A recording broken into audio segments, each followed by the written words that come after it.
경제위기 대신 침체가 오는 이유. 요즘 뉴스 보면 이렇게 말합니다. 경제위기가 온다. 스태그플레이션이 온다. 하지만 제 생각은 좀 다릅니다. 이번엔 위기가 아니라 길고 잔잔한 침체의 시대로 오는 거예요. 지금의 미국은 어떤 전략을 쓰고 있냐면, 지금 미국은 부채가 너무 많아요. 국가부채, 기업부채, 개인부채까지. 이걸 한 번에 갚을 수가 없고 그냥 내버려두면 파산으로 이어집니다. 그래서 미국은 이 부채를 없애는 대신 녹이는 전략을 택했어요. 무슨 말이냐면 인플레이션을 일정 수준으로 유지하면서 부채의 실제 가치를 줄이는 겁니다. 쉽게 말해 돈의 가치를 떨어뜨려서 빚의 무게를 가볍게 만드는 거예요. 그래서 요즘 미국은 금리를 천천히 내리고 있습니다. 과거에는 급하게 인상하거나 급하게 내리지 않아요. 왜냐면 그렇게 하면 시장이 충격을 받습니다. 이번에는 완만하게 조절하면서 경제가 천천히 식는 구조로 일부러 만드는 겁니다. 이게 왜 굉장히 개선된 전략이냐면 과거에는 경제가 나빠지면 연준이 금리를 급격하게 올렸습니다. 그 결과 기업들은 부채를 감당하지 못하고 무너졌어요. 2008년도 금융위기가 대표적인 예이죠. 하지만 이번엔 다릅니다. 연준은 위기를 피하기 위해 급격한 위기 대신 완만한 침체를 선택했어요. 그러니까 한 번에 터지는 위기보다 시간을 길게 끌면서 인플레이션으로 부채를 녹이겠다는 겁니다. 즉 경제 위기를 피하는 침체는 참 감수하는 전략이에요. 이게 지금 미국이 택한 길입니다. 그럼 한국은 어떨까요? 한국은 훨씬 복잡한 상황에 놓여 있어요. 지금 한국은행은 금리를 올릴 수도 내릴 수도 없는 상태예요. 왜냐하면 가계부채가 너무 많기 때문이에요. 한국은 부동산 중심의 경제 구조예요. 사람들이 대부분 대출을 받아서 집을 샀습니다. 그 대출은 경제 전체에 지탱하고 있어요. 그래서 금리를 조금만 올려도 이자 부담이 폭발적으로 늘어납니다. 부채를 갚지 못하는 가정이 자영업자가 쏟아지게 나오게 되는 거예요. 이러면 경제 전체가 무너지게 됩니다. 그렇다면 금리를 내릴 수도 없어요. 금리를 내리면 외국 자본이 빠져나가고 환율이 급등하면서 물가가 폭등하게 됩니다. 그럼 또 국민 생활의 부담이 커지게 되겠죠. 물가 불안이 심해지니까.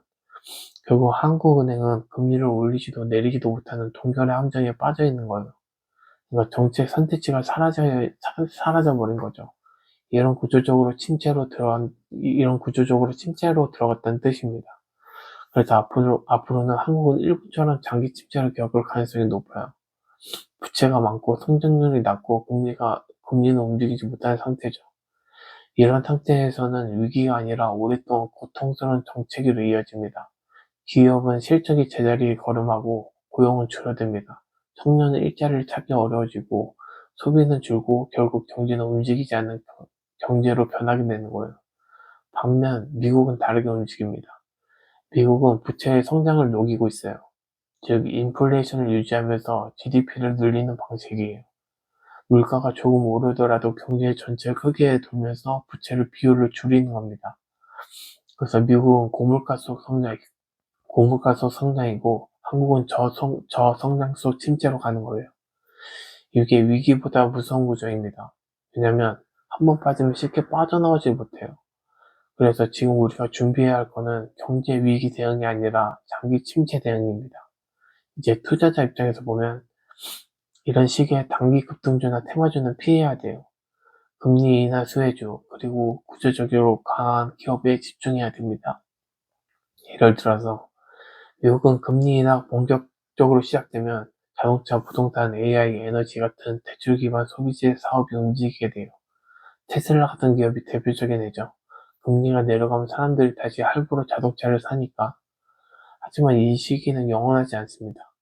인플레이션이 다시 높아지면 다시 금리 인상으로 들어가고 그때는 부채 부담이 커지면서 또 다른 조정이 옵니다. 그래서 저는 2028년도까지는 인플레이션 금리 인하 수혜주를 활용하고 그 이후에 다시 방어적으로 전환할 생각입니다.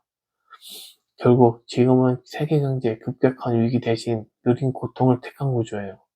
한 번에 터지지 않게 대신 오래 버티는 시스템을 만든 거죠.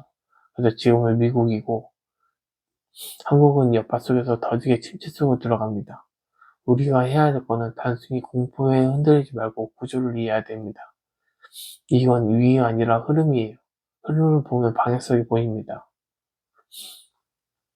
경제 위기는 한 번에 끝나지만 침체는 수년, 수십 년 동안 이어질 수 있어요.